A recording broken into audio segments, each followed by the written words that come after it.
I'm going to keep this straightforward because I know a lot of you are sitting on the fence, wondering whether a pre-built gaming rig like the Lenovo Legion Tower 52026 is worth the money or just another pricey box that ends up gathering dust. The big question is always the same: does it actually let you play the games you want at the settings you want, without forcing you into a compromise you didn't sign up for? Link is in the description if you want to check the product details on Amazon.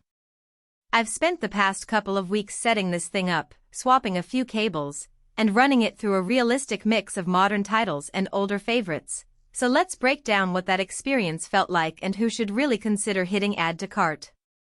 First off, the Legion Tower arrives in a sleek Eclipse black chassis that feels more like a piece of modern furniture than a typical gamer's box. The design isn't just about looks. The front panel is vented in a way that lets hot air escape without you having to open the case every few weeks. I placed it on a standard desk beside a dual monitor setup, and the footprint is modest enough that it doesn't dominate the workspace.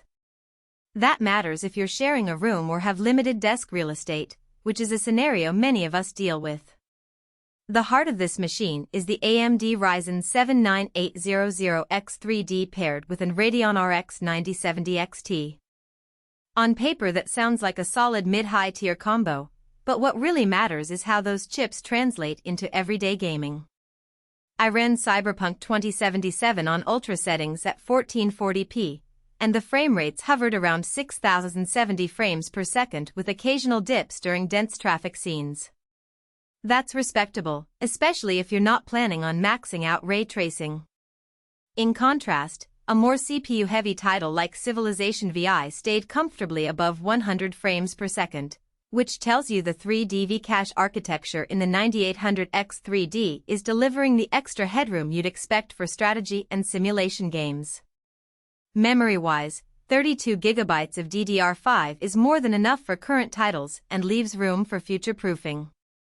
In practice, you won't notice a difference between 16GB and 32GB in most games, but the extra capacity becomes handy the moment you start streaming while you play or run a secondary recording application. The 1TB NVMe SSD is where you'll feel the speed boost. Load times in places like Red Dead Redemption 2 dropped from the typical 30-second range on a standard SATA drive to under 10 seconds, and the system boots into Windows 11 Home in roughly a minute. For anyone who's ever stared at a loading screen and thought, I could have made a cup of coffee in that time, that's a tangible improvement. Now, let's talk about the hidden trade-offs. The power supply that comes with the tower is a 600W unit, which is fine for the stock GPU and CPU, but if you ever think about swapping the RX 9070 XT for a higher-end card like the RX 7900 XT, you'll be hitting the limits. The PSU isn't modular either, so cable management can feel a bit cramped if you like a tidy interior. Another practical point: the tower doesn't come with a built-in Wi-Fi 6E adapter. If your rig sits far from the router, you'll need to grab an external dongle or a PCIe card, which adds a small extra cost and a bit of installation work. Who should walk away from this setup? If you're a casual gamer who mostly sticks to indie titles or older AAA games that don't push the latest graphics pipelines, you could probably get away with a cheaper, less powerful system. Likewise, if you're a professional content creator who needs multiple high-end GPUs for rendering, the single GPU limit and modest PSU will feel restrictive. On the other side, this machine hits a sweet spot for people who want a ready-to-play rig that can handle current AAA releases at 1080p 1440p with decent visual fidelity, without the hassle of picking individual components, building, and troubleshooting BIOS settings.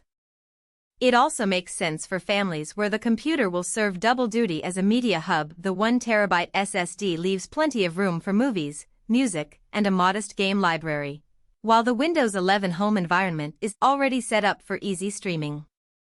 The free 3-month PC Game Pass that comes bundled is more than a gimmick. It actually gives you immediate access to a rotating library of titles, which is a low-risk way to test whether the hardware meets your expectations.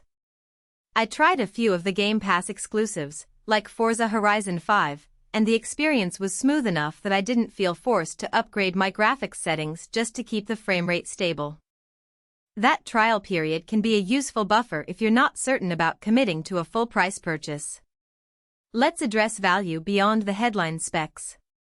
The Legion Tower's price point sits a bit higher than a DIY build with comparable parts, but you're paying for a warranty, Lenovo's customer support, and the fact that everything is already assembled, tested, and ready to run out of the box. For users who don't want to tinker with BIOS updates or